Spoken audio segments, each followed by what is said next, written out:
Morning dear student, आज हम पढ़ने वाले हैं क्लास 4th में SST. Okay, so open your book. तो आप सभी लोगों को पता है कि हमने यहाँ तक क्या किया था, समझ लिया था, है ना, कि यहाँ पर माउंट एवरेस्ट वर्ल्ड की सबसे ऊंची चोटी है और सेकंड नंबर में कौन है, थर्ड नंबर में कौन सी है ना। और यहाँ पर हमने ये भी पढ़ा था कि हिमालय को कितने पार्ट्स में डिवाइड किया गया है, 3 पार्ट्स में, Himadri range, Himachal range and Shivalik range. Okay, तो एक बार मैं थोड़ा सा रिवाइज करवा देती हूँ जो मेन पॉइंट्स हैं आपको। ओके, जैसे यहाँ पर आप देख सकते हैं कि वर्ल्ड की जो हाईएस्ट माउंटेन है, सबसे ऊंचा पर्वत है, कौन सा है, हिमालय है ना, सभी लोगों को पता है। और हिमालय वर्ड्स की क्या मीनिंग होती है, एबॉर्ड ऑफ स्नो, मतलब जो बर्फ के जिसमें बर्फ का वास होता है ना, द हिमालयस का। और हिमालय को क्या बोला जाता है, इंडिया का क्राउन बोला जाता है, मतलब भारत का मुकुट बोला जाता है। और हिमालय की लंबाई कितनी है, 2500 किलोमीटर है। और इसकी चौड़ाई कितनी है, वाइड कितनी है इसकी, 160 से 450 किलोमीटर। ओके, और हिमालय कहाँ से कहाँ तक फैला हुआ है, कश्मीर से लेके अरुणाचल प्रदेश में, ठीक है। कश्मीर से लेके जो नॉर्थ में कश्मीर है, वहाँ से लेके जो नॉर्थ ईस्ट में अरुणाचल प्रदेश है, वहाँ तक हमारा हिमालय फैला हुआ है, ठीक है। और हिमालय की जो सबसे ऊंची पीक है, ठीक है, सबसे हाईएस्ट पीक है वर्ल्ड की, ठीक है, वर्ल्ड की सबसे ऊंची पीक है, सबसे ऊंची चोटी हिमालय की माउंट एवरेस्ट है। इसकी ऊंचाई 8848 जो नेपाल में है, ठीक है। और सेकंड नंबर में कौन सी, K2, ठीक है, ये वर्ल्ड की सेकंड नंबर में, वर्ल्ड में सेकंड नंबर में है। बट अपनी इंडिया की सबसे हाईएस्ट माउंटेन पीक बोला जाए तो क्या है, K2 अपनी इंडिया की, और वर्ल्ड में सेकंड नंबर में। इसको एम्प्टी गॉडविन ऑस्टिन भी बोला जाता है। इसकी ऊंचाई 8611, ठीक है, मीटर।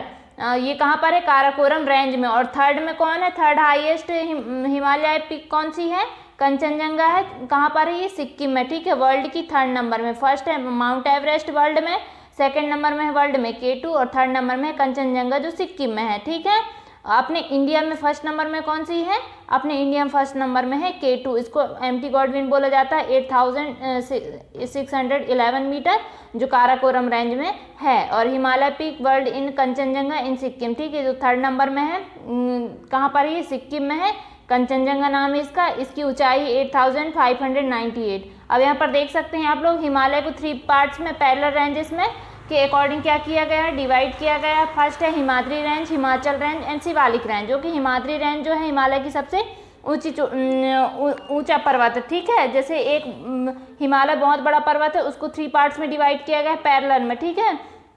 तो सबसे ऊंचा पर्वत जो है हिमाद्री रेंज है, ठीक है। हिमालय रेंज का सबसे ऊंचा पर्वत या सबसे ऊंचा माउंटेन कौन सा है, हिमाद्री रेंज। तो आज हिमाद्री रेंज के बारे में पढ़ेंगे, उस दिन हमने बुक रीड कर लिया था, तो आज हम समझेंगे, ठीक है, हिमाद्री रेंज के बारे में। हिमाद्री रेंज ग्रेटर हिमालयाज है ना, हिमाद्री रेंज क्या है, सबसे ऊंचा हिमालय है। These are the highest mountain in the Himalayan ranges which remain covered with snow throughout the year. तो हिमाद्री रेंज जो हिमालय रेंज की सबसे ऊंचा पर्वत है, ठीक है, कौन सा है, हिमाद्री रेंज। ये क्या होता है, सबसे ऊंचा पर्वत है हिमालय का, हिमाद्री रेंज है। और ये क्या करता है, साल भर पूरे ईयर क्या करता है, ये कवर से ढका रहता है, ठीक है। जो हिमाद्री रेंज है ये हिमालय पर्वत की सबसे ऊंचा पर्वत, हिमालय पर्वत में सबसे ऊंचा पर्वत है। और ये पूरे साल भर, पूरे ईयर क्या होता है, ये बर्फ से ढका रहता है। कवर्ड विथ स्नो, स्नो मतलब होता है बर्फ, है ना, कवर्ड मतलब ढका हुआ, ठीक है। The average elevation of the Himadri is more than 6000 above the sea level, ठीक है। ये समुद्र तल से इसकी ऊंचाई जो रहती है, औसत कितना रहता है इसका, 6000 से ऊपर ही रहता है, किसका, हिमाद्री का, समुद्र तल से, ठीक है। यहाँ लिखा है ना सी लेवल, मतलब समुद्र तल से इसकी ऊंचाई कितनी होती है, हिमाद्री रेंज की 6000 से अधिक होती है। ओके, आगे देखते हैं हम लोग। They contain some of the world's highest peak such as Mount Everest 8848 in Nepal and Kanchenjunga Sikkim and India. यहाँ पर क्या होता है, जो हिमाद्री रेंज में जो वर्ल्ड की सबसे ऊंची चोटी है, ठीक है, जो वर्ल्ड की जो सबसे ऊंची चोटी है कौन सी, माउंट एवरेस्ट। एम्प्टी एवरेस्ट लिखा मतलब माउंट एवरेस्ट, ठीक है। माउंट एवरेस्ट सबसे ऊंची चोटी आप लोगों को पता है जो कहाँ है, नेपाल में है, ठीक है। और इंडिया में कौन सी, कंचनजंगा जो है कि सिक्किम में है, ठीक है। तो ये जो हाईएस्ट चोटी है हिमाद्री रेंज में ही है, ठीक है। अब आप लोगों को तो पता हो गया कि वर्ल्ड की सबसे ऊंची चोटी है माउंट एवरेस्ट, पर माउंट एवरेस्ट भी जो हिमालय के 3 पार्ट्स है ना, हिमाद्री, हिमाचल और शिवालिक, तो इसमें से हिमाद्री रेंज में स्थित है। ये कौन से, जो वर्ल्ड की हाईएस्ट पीक है माउंट एवरेस्ट, और 3rd नंबर में जो कंचनजंगा थी सिक्किम में है, जो इंडिया में सिक्किम में है, ये किस में है, हिमाद्री रेंज में ही स्थित हैं। Okay, in the Himadri there are very steep slopes, deep snow field valleys and glaciers. Himadri में क्या होता है, there are very steep slopes. Steep मतलब होता है, स्टीप मतलब होता है खड़ी, और स्लोप्स मतलब होता है ढलान। यहाँ पर क्या है, हिमाद्री में जो खड़ी ढलान है, deep snow field valleys and glaciers, यहाँ पर बर्फ से भरी हुई वैलीज हैं, घाटियां हैं, वैलीज मतलब होता है घाटियां, और ग्लेशियर्स हैं। ठीक है, हिमाद्री रेंज में क्या क्या है, ये यहाँ पर हिमाद्री रेंज में है खड़ी ढलान है, एंड डीप मतलब गहरी है, स्नो मतलब होता है बर्फ, फील्ड मतलब भरी हुई, वैलीज मतलब होता है घाटियां, बर्फ से भरी हुई घाटियां हैं, एंड ग्लेशियर्स हैं। ग्लेशियर्स मतलब होता है बर्फ का जहाँ पर ढेर रहता है ना, जैसे पानी से भरी हुई, उनको क्या बोलते हैं, नदियाँ बोला जाता है, जो पानी से भरी हुई होती हैं, वैसे ही बर्फ से भरी हुई जो नदियाँ रहती हैं उन्हें बोला जाता है ग्लेशियर्स। ठीक है, यहाँ पर बहुत सारा बर्फ का ढेर रहता है, और धीरे धीरे क्या पानी की तरह हल्के हल्के क्या होते हैं, बहते जाते हैं। ठीक है, मतलब उतनी तेजी से तो नहीं बह सकते क्योंकि ये बर्फ होती है ना, तो हल्की हल्की धीरे धीरे क्या होती हैं, ये हल्की हल्की बहती जाती हैं। ठीक है, तो ये ग्लेशियर्स मतलब होता है बर्फ की नदी कहना चाहिए इसको, तो ठीक है, बर्फ की नदी मतलब होता है ग्लेशियर्स। ठीक है, वैलीज मतलब घाटियां।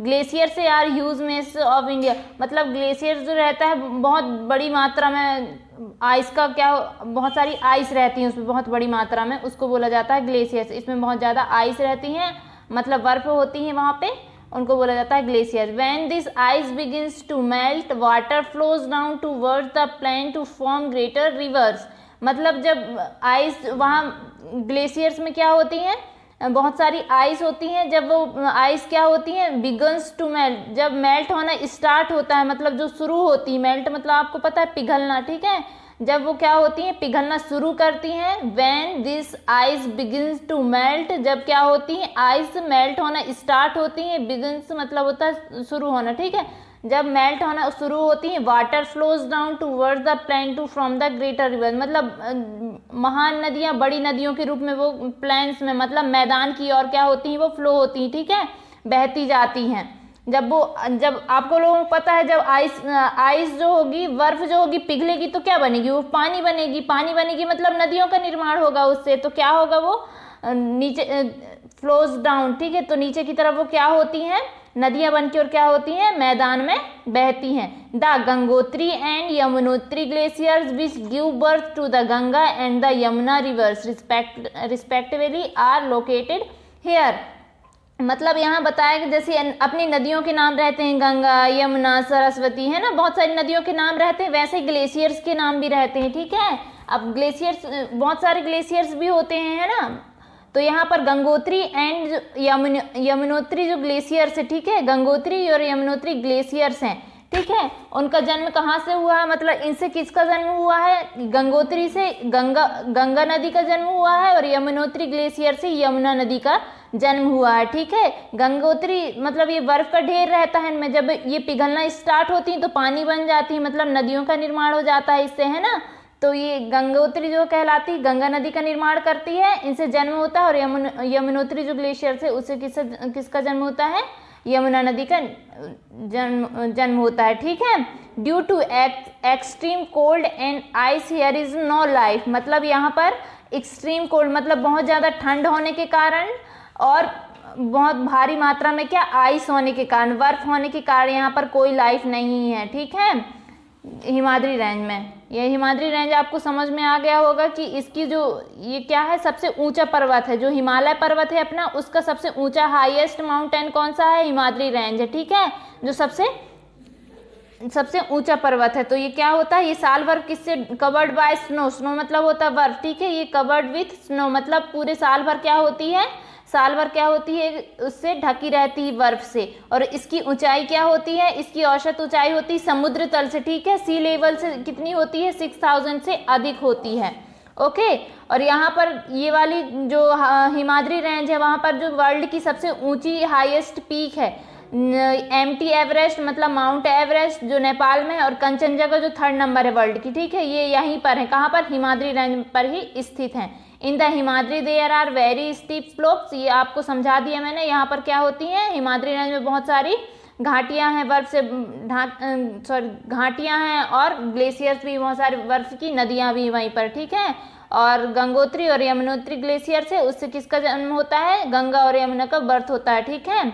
और यहाँ पर बहुत ज़्यादा ठंड होने के कारण और बहुत ज़्यादा आइस होने के कारण यहाँ पर कोई लाइफ नहीं है। अब हम बुक रीड कर लेते हैं आगे, उसके बाद हम लोग क्या करेंगे, उसके बाद मीनिंग समझेंगे कल, ठीक है। तो हिमाचल रेंज, लेजर हिमालयाज, ठीक है, तो इसको हम बुक रीड कर लेते हैं, आप लोग भी इसको समझेंगे, उसके बाद आप लोग बुक रीड करेंगे। This range is not as high as the great Himalayas, it has many passes, the pass is a narrow way through a mountain, Bomdila, Nathula, Sipkila, etc. are main passes. These mountains are covered with thick vegetation, trees of cedar, oak, pine and fir grow here. There is snowfall in winter which attracts the tourist. Srinagar, Kullu, Manali, Mussoorie, Simla, Nainital, Darjeeling are some beautiful hill stations situated in the lesser Himalayas. Kedarnath and Badrinath are the famous places of pilgrimage to lie in the lesser Himalayas. Okay, तो हम लोगों ने क्या किया, इसकी meaning समझी, Himadri range क्या है आप लोगों को मैंने अच्छे से डिटेल से बता दिया। आप लोग बस कुछ नहीं करेंगे, जो हमने कल पढ़ा था, यहाँ आप ये देख सकते हैं, पूरा ये वाला और ये वाला, ठीक है, ये वाला और ये हिमाद्री रेंज, इसमें क्या करेंगे, आप पूरा एक बार अच्छे से रिवाइज करेंगे, बुक भी रीड करेंगे और प्लस क्या करेंगे, अच्छे से इसकी मीनिंग समझेंगे। और हिमाचल रेंज के बारे में हमने बुक रीड किया, तो उसमें आप लोग यहाँ तक बुक रीड भी कर लेंगे, ठीक है। इसके बाद में हम लोग क्या करेंगे, मीनिंग समझेंगे और फिर बाद में शिवालिक रेंज की पहले बुक रीड करेंगे, फिर मीनिंग समझेंगे। तो आपका बस यही होमवर्क रहेगा कि आप इसको तो आपने कल समझ लिया होगा, तो फिर से कल आज रिवाइज करना है इसको होमवर्क में, और इसको भी क्या करना है, अच्छे से रिवाइज करना है, ठीक है। और यहाँ बुक रीड कर लेंगे, ये आपका होमवर्क है, तो आप अपना होमवर्क करेंगे। Okay, thank you, bye.